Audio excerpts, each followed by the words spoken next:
హరీష్ లో మాట్లాడుతున్నారు, లైవ్ లో చూద్దాం. 22 తీపిస్తామంటున్నారు.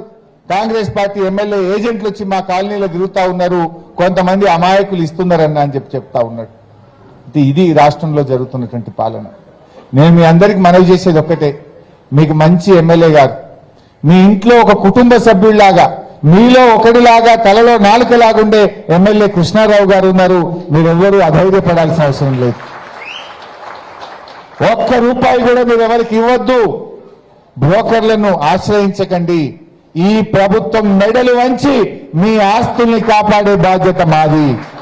22A నుంచి తొలగించేదాకా కృష్ణారావు గారితో పాటు కేసీఆర్ గారు మొత్తం బీఆర్ఎస్ పార్టీ మీకు అండగా ఉంటుంది అని చెప్పి నేను మనవి చేస్తా ఉన్నా.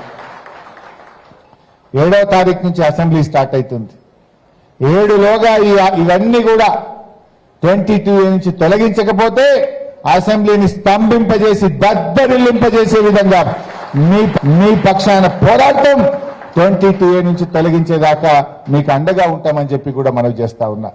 మీరేం భయపడద్దు. ఒక ఫోన్ చేస్తే మీ కృష్ణారావు గారు మీ కాలనీకి వస్తాడు. ఒక్క ఫోన్లో మీకు అందుబాటులో ఉంటాడు. ఈ బ్రోకర్లను పౌరవికారులను మీరు ఆశ్రయించొద్దు అని చెప్పి కూడా మేము మీకు ఈ సందర్భంగా కోరుతా ఉన్నాం. ఇలా ఈ పొంగులేటి వెనకడోసారి దీపావళి అప్పుడు మాట్లాడిండు. పోయిన దీపావళి అప్పుడు ఈ దీపావళికి ప్రతిపక్షాల మీద బాంబులు వేస్తాము అన్నాడు. అయ్యేం బాంబులు వల్లే అన్ని తుస్సు బాంబులు అయినాయి. కానీ ఇప్పుడు బాంబు వేసిండు, 22A బాంబు వేసిండు. ప్రజల మీద వేసిండు, ప్రతిపక్షాల మీద వేయలే కానీ ప్రజల మీద మాత్రం 22A బాంబులు వేసిండు. నేను ఇది ప్రశ్నిస్తే నన్ను వ్యక్తిగతంగా విమర్శించే ప్రయత్నం చేస్తున్నారు. వ్యక్తిగతంగా రేవంత్ రెడ్డి టార్గెట్ చేసే ప్రయత్నం చేస్తున్నాడు. దానికి భయపడతామా? అప్పుడప్పుడు వీళ్ళిద్దరు చెప్పుకుంటారు, పొంగులేటును రేవంత్ రెడ్డి. మాకేం తెలియదు, రియల్ ఎస్టేటే తెలుసు. రియల్ ఎస్టేట్లో 6 తేరినా అని చెప్తాడు రేవంత్ రెడ్డి. నాదంతా రియల్ ఎస్టేట్ బిజినెస్ అంటాడు రేవంత్ రెడ్డి. మీరు రియల్ ఎస్టేట్ బిజినెస్ తెలుసు కనుకనే ఇవాళ 22Aలో పెట్టి ప్రజల ఆస్తులు కబ్జా పెట్టే ప్రయత్నం చేస్తున్నారు. ప్రజలను ఇవాళ ఇబ్బంది పెట్టే ప్రయత్నం చేస్తున్నారు. రియల్ ఎస్టేట్ తెలిస్తే ఎవరన్నా ప్రజలను ఇబ్బంది పెట్టారా? మీకు రియల్ ఎస్టేట్ తెలుసు కావచ్చు మీ ఇద్దరికి, కానీ బీఆర్ఎస్ నాయకులకు ఉద్యమాలు తెలుసు, పోరాటాలు తెలుసు. మీ మెడలు వంచి ప్రజల పక్షాన నిలబడడం కూడా మాకు తెలుసు. మిమ్మల్ని ఇచ్చిపెట్టే ప్రశ్న లేదు. ఇవాళ మీరందరూ కూడా చాలా మంది పెద్దలు ఒక విషయాన్ని కూడా మీరు గమనించాలి, అర్థం చేసుకోవాలి. నేను మొదట్లోనే చెప్పాను, కేసీఆర్ గారి పాలన ప్రజల చుట్టూ ఉంటే రేవంత్ రెడ్డి పాలన మొత్తం భూముల చుట్టూ. ఏదంటే చూడండి, సూర్యుడి చుట్టూ భూమి తిరిగినట్టు రేవంత్ రెడ్డి ఆలోచనలన్నీ కూడా భూముల చుట్టే తిరుగుతూ ఉంటాయి. అది ఏది విడిచిపెట్టలేడు. హైదరాబాద్ సెంట్రల్ యూనివర్సిటీ భూములు, యూనివర్సిటీలకు భూములు ఇవ్వాలి కానీ భూములు లాక్కుంటారా? HCU భూములని 400 ఎకరాలను అమ్మకానికి పెట్టినాడు. అమ్మకం కుదరకపోతే బాంబే స్టాక్ ఎక్స్చేంజ్ లో కుదబెట్టి 10,000 కోట్ల రూపాయలు ఇవాళ HCU యూనివర్సిటీ భూముల మీద అప్పులు తెచ్చినాడు. ఇలా HCU భూములు బాంబే స్టాక్ ఎక్స్చేంజ్ లో కుదబెట్టినాడు. 10,000 కోట్ల అప్పు తెచ్చిండు సెంట్రల్ యూనివర్సిటీ భూముల మీద.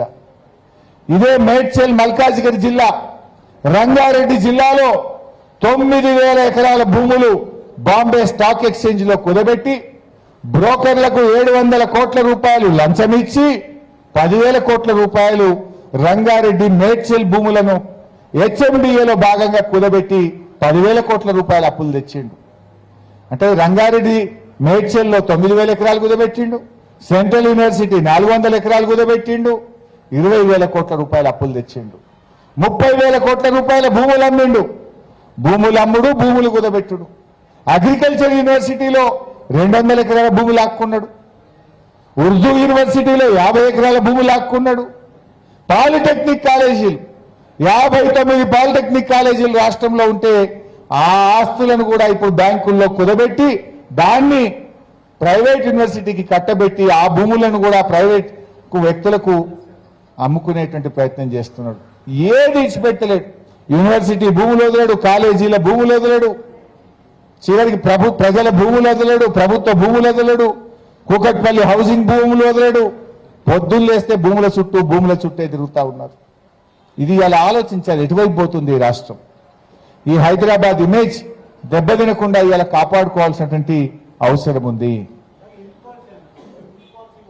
ఏంటి